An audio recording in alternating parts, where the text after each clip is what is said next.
हाँ, तो dear student, आज हम लोग पढ़ेंगे क्लास 10th का पहला चैप्टर रासायनिक अपक्रिया एवं समीकरण। ये रासायनिक अपक्रिया क्या होती है, रासायनिक अपक्रिया में कितने समीकरण होते हैं, इसी बात पे हम लोग आज चर्चा करेंगे। तो हम ये बता दे रहे हैं, आज हम लोग चर्चा करेंगे कि हम आपको सिर्फ ये 6 जो रिएक्शन है, 6 रिएक्शन जो अपक्रियाएँ होती हैं, इन्हीं अपक्रियाओं के बारे में हम चर्चा करेंगे और बाकी जो है उनको हम लोग अगले वीडियो में चर्चा करेंगे। ठीक, तो पहले हम लोग समझेंगे संयोजन। संयोजन अपक्रिया भी कह सकते हैं, इसको योगात्मक अपक्रिया भी कह सकते हैं। अगर कोई पूछे योगात्मक अपक्रिया किसे कहते हैं या कोई पूछे संयोजन अपक्रिया किसे कहते हैं, इन दोनों का डिफिनीशन एक ही होता है, बस नाम दो है। ठीक, वैसे ही विस्थापन अपक्रिया के बारे में पढ़ेंगे। विस्थापन अपक्रिया किसे कहते हैं और प्रतिस्थापन अपक्रिया किसे कहते हैं। अगर कोई पूछते विस्थापन और प्रतिस्थापन अपक्रिया में क्या अंतर है, कुछ भी नहीं, क्योंकि ये दोनों एक ही हैं।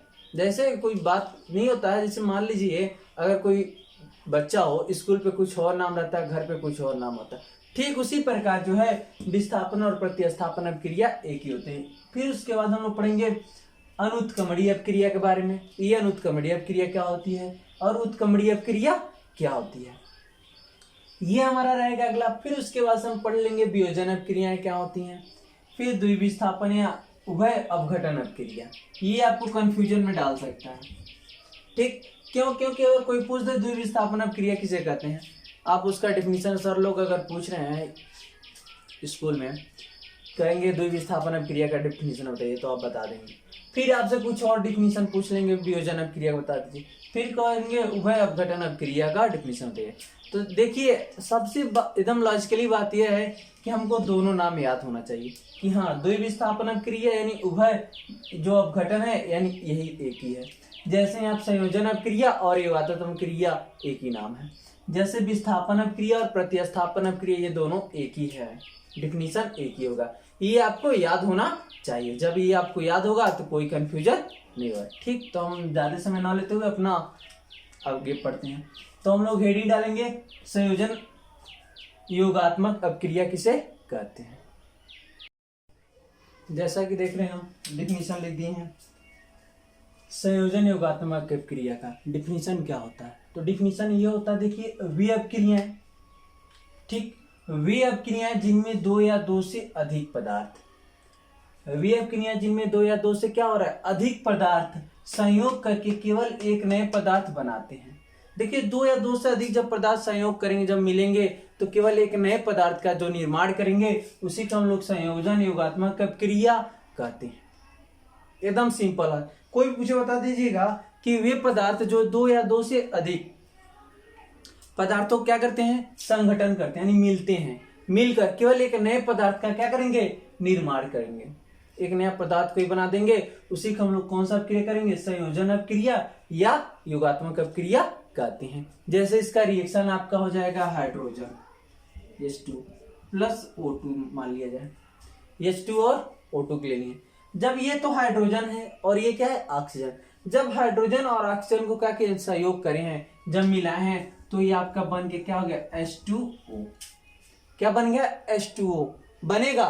लेकिन यहाँ पर हम लोग पहले रिएक्शन देखेंगे, ये हमारा रिएक्शन संतुलित है और कि नहीं है। देख रहे हैं यहाँ पर, देखिए हाइड्रोजन कितना है, 2, यहाँ पर हाइड्रोजन 2 है, तो हाइड्रोजन के बाद तो कंप्लीट है क्योंकि हाइड्रोजन संतुलित है। अब बचा ऑक्सीजन का, ऑक्सीजन यहाँ पर 2 है, यहाँ पर ऑक्सीजन कितना है, 1 है। जब इसको 2 करने के लिए हमको यहाँ पर आगे 2 लिखना पड़ेगा और यहाँ पर 2 लिखना पड़ेगा, 2 यानी 4 हाइड्रोजन, 4 हाइड्रोजन, 2 ऑक्सीजन, 2 ऑक्सीजन, यानी ये केवल एक नए पदार्थ का ही क्या कर रहा है, निर्माण कर रहा है। 2 पदार्थ जब मिले हैं तो एक नए पदार्थ का निर्माण करेंगे, इस अपक्रिया को क्या कहेंगे, संयोजन या योगात्मक अपक्रिया कहते हैं।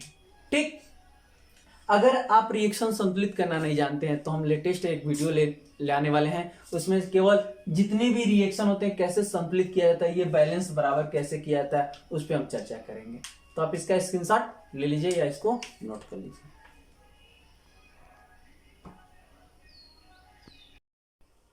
तो अगला है आपका विस्थापन या प्रतिस्थापन अपक्रिया किसे कहते हैं।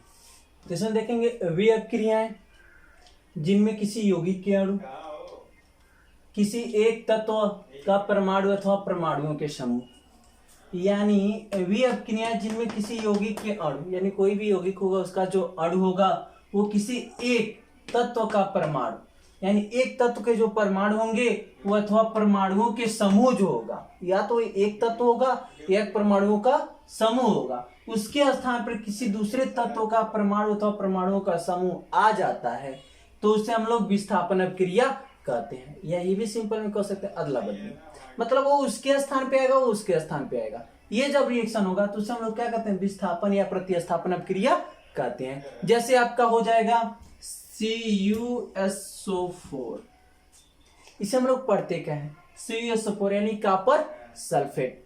कॉपर सल्फेट को जब हम लोग Fe के साथ रिएक्शन कराएंगे, Fe यानी लोहा के साथ, जब लोहे के साथ आप जब क्या करेंगे, इसका जब रिएक्शन कराएंगे तो ये कुछ रिएक्शन होगा, मतलब होगा तो ये एक दूसरे में चेंज होंगे। चेंज में कैसे चेंज होंगे, जैसे ये देखो Cu के जगह कहाँ आ जाएगा Fe, यानी वही कह रहा है, यानी वे अपक्रियाएं जिनमें किसी यौगिक के जो अणु हैं या किसी एक तत्व के परमाणु या दूसरे तत्व के परमाणुओं के समूह जो हैं, यानी एक दूसरे में क्या होते हैं, चेंज होते हैं, उसी को हम लोग क्या कहेंगे, विस्थापन या प्रतिस्थापन अपक्रिया कहते हैं। जब ये रिएक्शन होगा तो ये बन जाएगा FeSO4 प्लस Cu को क्या करेगा, या अलग निकाल देगा। ये जो रिएक्शन होगा, यही जो रिएक्शन होता है उसे हम लोग कौन सा कहते हैं, विस्थापन या प्रतिस्थापन अपक्रिया कहते हैं। आप इसका भी स्क्रीनशॉट लीजिए। अगला हेडिंग हम पढ़ते हैं। अब आपका जो अगला है वो है अनुत्क्रमणीय अपक्रिया, यानी अनुत्क्रमणीय अपक्रिया किसे कहते हैं। तो अनुत्क्रमणीय अपक्रिया पढ़ने के बाद पहले ये देखेंगे क्या है, किसे कहेंगे। जैसे कह रहा है जो केवल एक ही दिशा में संपन्न हो सकते हैं, जो रिएक्शन हो रहा है वो केवल एक ही दिशा में क्या हो जाए, संपन्न हो जाए, फिर वो दोबारा रिएक्शन न कर पाए, उसी को हम लोग क्या कहेंगे, अनुत्क्रमणीय अपक्रिया कहते हैं। जैसे आपका हो जाएगा KClO3। अब कोई पूछे KCl जो O3 है ये है क्या, इसे हम लोग क्या पढ़ते हैं, ये आप जो कमेंट में हमको बता दीजिएगा। तो KClO3 क्या है, इसे क्या पढ़ते हैं। जब इसका जब रिएक्शन कराएंगे तो बनेगा KCl potassium chloride plus oxygen बन जाएगा, और ये क्या होगी, पुनः अपक्रिया क्या होगा, नहीं होगा, इसी को हम लोग क्या कहते हैं, अनुत्क्रमणीय अपक्रिया कहते हैं। ये बैलेंस बराबर इक्वल किए हैं, ठीक है, देख सकते हैं इक्वल है, आप इसको नोट कर लीजिए। तो हम अगला देखते हैं, अपघटन अपक्रिया किसे कहते हैं। कर वह अनुत्क्रमणीय क्रिया, वो कौन सा क्रिया होना चाहिए, अनुत्क्रमणीय क्रिया, जिनमें किसी पदार्थ के अणु, कोई पदार्थ है उसका जो अणु है वो 2 या 2 से अधिक सरल अणु में विभाजित हो जाए, यानी 2 या 2 से अधिक अणु में क्या हो रहा है, विभाजित होना, यानी टूटना, वही क्या कहलाता है, अपघटन अपक्रिया कहलाती। मतलब ये समझिए जो होगा, जो रिएक्शन रहेगा वो 2 भागों में क्या हो जाएगा, बट जाएगा। जब 2 भागों में जो बट जाएगा तो जो होगा जो रिएक्शन, वही रिएक्शन क्या कहलाएगी, आपकी अपघटन अपक्रिया की कहलाएगी। जैसे आपका हम ये कह सकते हैं कि हम आपको ले रहे हैं कैल्शियम कार्बोनेट ले रहे हैं सॉलिड में, कैल्शियम कार्बोनेट यानी CaCO3, कैल्शियम कार्बोनेट किस में है, सॉलिड यानी ठोस में है। अब जब इसमें हम लोग क्या कर रहे हैं, उष्मा देंगे, उष्मा दे के जब इसको गर्म करेंगे तो 2 भागों में क्या हो जाएगी, विभाजित होगा। कौन कौन भागों में होगा, एक तो आपका बनाएगा CaO बनाएगा और प्लस क्या बनाएगा, CO2 बनाएगा। CaO इसे हम लोग क्या पढ़ते हैं, कैल्शियम ऑक्साइड, और ये क्या हो जाएगा आपका, कार्बन डाइऑक्साइड, यानी ये 2 भागों में क्या हो जाएगा, विभाजित हो जाएगा। बस ये सिंपल है, इसे हम लोग कौन से कहेंगे, अपघटन अपक्रिया। ये समझिए जो वो अनुत्क्रमणीय अपक्रिया जिनमें किसी पदार्थ के अणु 2 या 2 से अधिक सरल अणुओं में क्या हो रहे हैं, विभाजित हो रहे हैं, बट रहे हैं, उसी को हम लोग क्या कहेंगे, अपघटन अपक्रिया। देखिए ये है कि नहीं, 2 भागों में विभाजित हो रहा है, नहीं हो रहा है, इसी क्या कहेंगे, अपघटन अपक्रिया। इसको नोट कर लीजिए। अब आपका अगला जो है वियोजन अपक्रिया किसे कहते हैं। वियोजन अपक्रिया समझिए, ये जो वियोजन अपक्रिया है, ये जो अपघटन अपक्रिया पढ़ने उसी के रिलेटेड है, इतना ये जान जाइए। जैसे इसमें होता है वह उत्क्रमणीय अपक्रिया, वह उत्क्रमणीय अपक्रिया जिसमें किसी पदार्थ के 2 या 2 से अधिक अणुओं, यानी 2 या 2 से अधिक सरल अणुओं में क्या होते हैं, विभाजित हो जाते हैं, उसे हम लोग क्या कहते हैं, वियोजन अपक्रिया कहते हैं। जैसे आपका हो जाएगा PCl5, जब PCl5 का जब रिएक्शन आप कराएंगे तो ये यहाँ पर उत्क्रमणीय अपक्रिया का क्या होगा, चिन्ह लगेगा, यानी इधर से इधर, इधर से उधर क्या हो जाए, बन जाए। ठीक। PCl5 को जब ये लगाएंगे तो क्या बनेगा, PCl3 प्लस Cl2, ये जो रिएक्शन होगा उसे रिएक्शन को हम लोग क्या कहते हैं, वियोजन अभिक्रिया कहते हैं। आप लॉजिकली बात ये PCl5 को क्या कहते हैं, जो PCl5 है इसको फास्फोरस पेंटाक्लोराइड कहते हैं। क्या कहेंगे इसको, फास्फोरस पेंटाक्लोराइड, PCl5, इसको नोट कर ले, बहुत सारे बच्चे नहीं जानते हैं। PCl5 को क्या कहते हैं, फास्फोरस पेंटाक्लोराइड कहते हैं। और उसके बाद से लॉजिकली ये PCl3 है, जो PCl3 है तो इसको हम बोलते हैं फास्फोरस ट्राइक्लोराइड, फास्फोरस ट्राइक्लोराइड यानी PCl3 को कहेंगे। ठीक है, इसको आप नोट कर लें और ये समझ ही गए हैं, इसको आप स्क्रीनशॉट या नोट कर लें। तो हमारा ये लास्ट जो है, लास्ट आपका ये है द्विविस्थापन या उभय अपघटन अपक्रिया किसे कहते हैं। द्विविस्थापन अपक्रिया की बात करें या उभय अपघटन अपक्रिया किसे कहते हैं, लास्ट हमारा ये टॉपिक था, लास्ट है। तो इसमें ये कह रहा है जिन अपक्रियाओं में यौगिकों के आयनों अथवा अन्य घटकों के अदला बदली, मतलब यौगिकों के जो आयन होगा, जो अन्य घटक होंगे वो आपस में क्या करेंगे, अदला बदली, एक्सचेंज करते हैं, उसे उभय अपघटन अपक्रिया कहते हैं। ठीक है, अब इसका जो क्या है, मतलब अदला बदली, ये समझिए अदला बदली मतलब एक दूसरे में क्या हो रहा है, चेंज हो रहे हैं, मतलब वो उस पे जाएगा, वो क्या करेगा, इस पे आएगा, तो वे जो रिएक्शन होंगे उससे क्या कहेंगे हम लोग, वह अपघटन अपक्रिया कहते हैं। जिससे आपका हो जाएगा AgNO हो गया।